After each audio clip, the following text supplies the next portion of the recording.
விவாகரத்து கல்யாணம் ஆகியிருக்கு. அவருக்கு ஒரு மனைவி இருந்திருக்கு. ஸோ அவங்க Watermelon, watermelon, watermelon. I don't like. I avoid, but subscribers like content. I can't avoid. Okay, இன்னைக்கு நம்ம திரும்பவும் வாட்டர்மெலன் கண்டென்ட் தான் பார்க்க போகிறோம். என்னன்னு பார்த்தீங்கன்னா, இப்போ வாட்டர்மெலனை பற்றி வந்திருக்கக்கூடிய ஒரு விஷயத்தை பற்றி தான் நம்ம இன்றைக்கி பார்க்க போகிறோம். என்னன்னு பார்த்தீங்கன்னா, நான் இதுக்கு முன்னாடி ஒரு வீடியோலேயே வந்து நான் சொல்லியிருந்தேன், இவனுக்கு ஆல்ரெடி கல்யாணம் ஆயிடுச்சு அப்படின்னு. ஆனால் இப்போ வந்து ஒரு சில பகீர் உண்மைகள்லாம் வெளியில் வந்துட்டு இருக்கு. என்னன்னு பார்த்தீங்கன்னா, ஸோ அவங்க பொண்ணுகிட்ட இவர் தவறான முறையில் நடந்துக்கிறதுனால அவங்க மனைவி இவங்களை விவாகரத்து பண்ணி அனுப்பிச்சிடுறாங்க. இவனுக்கு ஆல்ரெடி கல்யாணம் ஆகி ஆல்ரெடி 2 டைவோர்ஸ் ஆயிருக்கு அப்படிங்கிறது வந்து இப்போ வந்து வெளியில் வந்திருக்கு. ஸோ அதை பற்றி தான் நம்ம பார்க்க போகிறோம். வீடியோக்குள்ளே போகிறதுக்கு முன்னாடி மறக்காமல் நம்ம சேனலை சப்ஸ்கிரைப் பண்ணிடுங்க, லைக் பண்ணிடுங்க, தொடர்ந்து நம்மளோட இணைந்துருங்க. இப்போ ஆரோவுட் அப்படிங்கிற ஒரு யூடியூப் சேனலில் பார்த்தீங்கன்னா, இப்போ ஒரு விஷயத்தை பற்றி சொல்லியிருக்காரு. பொண்ணுகிட்டயே தப்பா நடந்துகிட்ட அப்பா, அந்த அரக்க மிருகம் தான் இந்த ஆளு. வாட்டர்மெலன் அடிக்கிறதுக்காண்டியே வந்து இறங்கி வருவாப்புல. அந்த ஆள் இப்போ சொல்லியிருக்காப்புல, இவனுக்கு வந்து முதல்ல திருமணமாகி குழந்தையும் இருக்குது. அதில் வந்து ஒரு சில விஷயங்கள் அவங்க பொண்ணுகிட்ட இவர் தவறான முறையில் நடந்துக்கிறதுனால மனைவி இவங்களை விவாகரத்து பண்ணி அனுப்பிச்சிடுறாங்க. அதனால முதல் மனைவி வந்து விவாகரத்து பண்ணிட்டு போயிட்டாங்க அப்படின்னு சொல்லியிருக்காரு.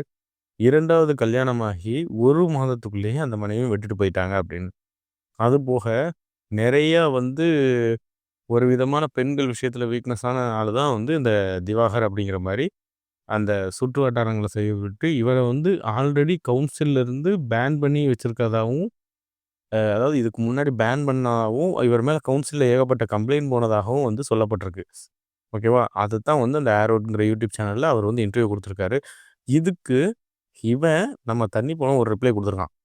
என்னென்னா, என் மேலே நீங்கள் வந்து இந்த மாதிரி தவறுதலான ஒரு இதெல்லாம் வச்சிங்க அப்படின்னா, நான் உங்கள் மேலே வந்து வழக்கு லீகலாக வந்து நான் என்ன வேணாலும் இது பண்ணுவேன் அப்படிங்கிற மாதிரி சொல்லியிருக்கான்.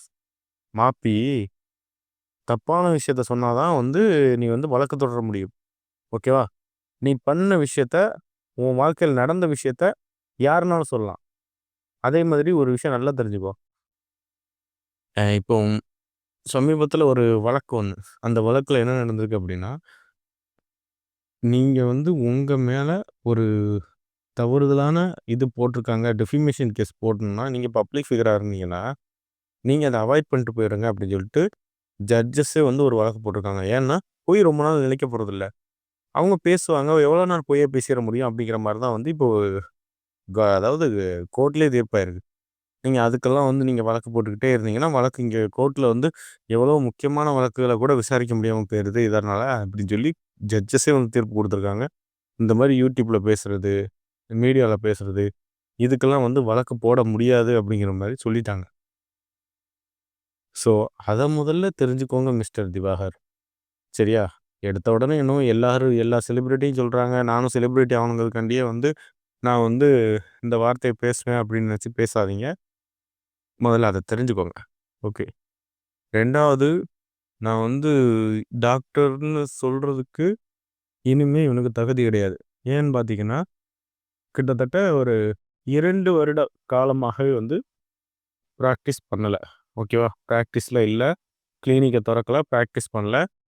கவுன்சிலில் நான் கம்ப்ளைண்ட் பண்ணணும் அப்படின்னு நினச்சோம்னா கம்ப்ளைண்ட் பண்ணலாம். ஓகேவா? 2 வருஷம் ஒரு டாக்டர் ப்ராக்டிஸ் பண்ணாமல் இருந்தாலே அவங்க வந்து கிட்டத்தட்ட வந்து ஒரு அந்த ஃபீல்டை விட்டு வெளியில் போன கணக்கு தான். அந்த ஃபீல்டை விட்டு வெளியில் போயிட்டு நான் டாக்டர்னு சொல்லக்கூடாது. நான் அந்த ஃபீல்டை விட்டு வெளியில் போயிட்டேன். திரும்ப நான் என்ன செய்யணும்னா, பேசிக் ப்ராக்டிசஸை நான் வந்து பண்ணணும்.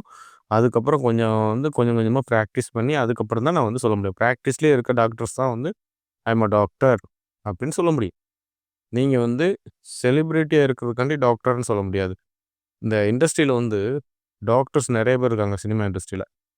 அந்த மெயினாக ஒரு ஆள் சொல்லிட்டா, Sai Pallavi is the doctor. ஆனால் அவங்க எங்கேயுமே வந்து டாக்டர்னு சொன்னதே கிடையாது. இந்த ஃபேம் ஆகணும் அப்படின்னு நினச்சிக்கிட்டு துள்ளுது பார்த்தீங்களா, அந்த கேஸுங்க மட்டும்தான் நான் வந்து டாக்டர்னு சொல்லும் திவாகர் மாதிரி. ஸோ மக்களே, இதுதான் இன்னைக்கு நம்ம சொல்ல வந்த விஷயம். முழுமையாக சொல்லியாச்சு. ஓகே, பாய். தொடர்ந்து அடுத்த வீடியோவில் சந்திக்கலாம். நன்றி.